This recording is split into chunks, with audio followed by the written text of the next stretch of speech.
দেশে হামের উচ্চ সংক্রমণ ও মৃত্যু ঝুঁকি মোকাবেলায় রবিবার থেকে 18 জেলার 30টি উপজেলা ও পৌর এলাকায় শুরু হয়েছে জরুরি হাম রুবেলার টিকাদান কর্মসূচি। স্বাস্থ্য মন্ত্রণালয়ের সিদ্ধান্ত অনুযায়ী 21শে মে পর্যন্ত চলা এই বিশেষ অভিযানে 6 মাস থেকে 5 বছরের কম বয়সী প্রায় 12,03,000 শিশুকে টিকা দেওয়া লক্ষ্যমাত্রায় নির্ধারণ করা হয়েছে।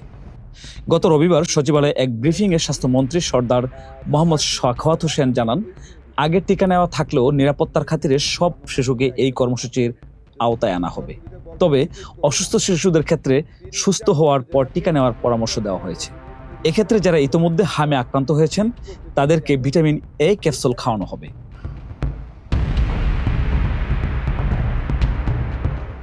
সর্বশেষ তথ্য অনুযায়ী গত 24 ঘন্টায় হাম ও উপসর্গ নিয়ে আরও 6 জনের মৃত্যু হয়েছে, যার ফলে মোট প্রাণহানি দাঁড়িয়েছে 114 জনে।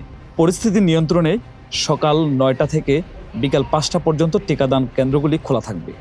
ইতোমধ্যে ঢাকা, কক্সবাজার, পাবনা ও ঝালকাঠি সহ বিভিন্ন এলাকায় সরকারের জ্যেষ্ঠ প্রতিনিধিরা এই কার্যক্রমের উদ্বোধন করেছেন। শিশুদের আইসিইউ সংকট নিয়ে উদ্বেগের সাথে মন্ত্রী দেশবাসীকে আতঙ্কিত না হয়ে সচেতন হওয়ার আহ্বান জানিয়েছেন এবং প্রয়োজনে বিকল্প ব্যবস্থা গ্রহণের আশ্বাস দিয়েছেন। হাবিবুর রহমান সিদ্দিকী, মানব কণ্ঠ।